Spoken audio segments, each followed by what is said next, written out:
Welcome to our channel. Today we how to deploy closing deals with Keller Williams step by step clearly. To deploy closing deals with Keller Williams, begin by understanding your market.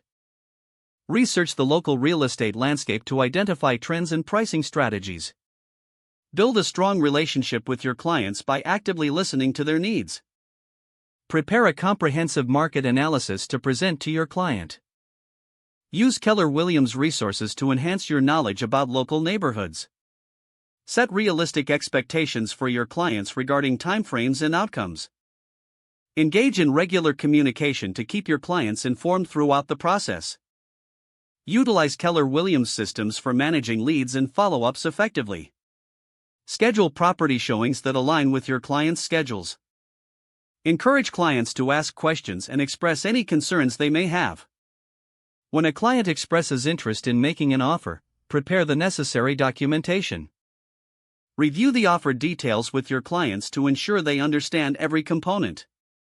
Submit the offer on behalf of your clients, ensuring all guidelines are followed. Communicate with the listing agent to negotiate on behalf of your clients. Prepare your clients for potential counteroffers to keep them engaged.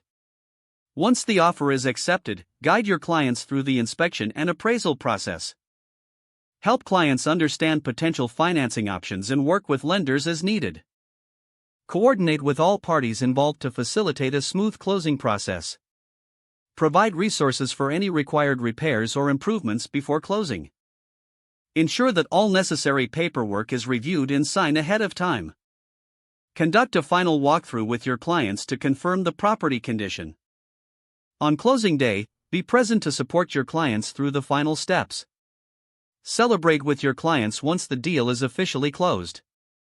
If the page does not load, refresh the browser or try again in a private or incognito window. Make sure you are using the correct email address, then retype it carefully to avoid small typos.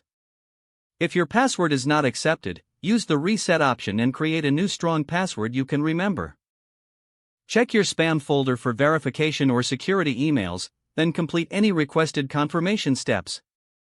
Enable two-factor authentication if available to improve account security and reduce unauthorized access risk. Don't forget to like this video and subscribe to our channel for more step-by-step tech guides.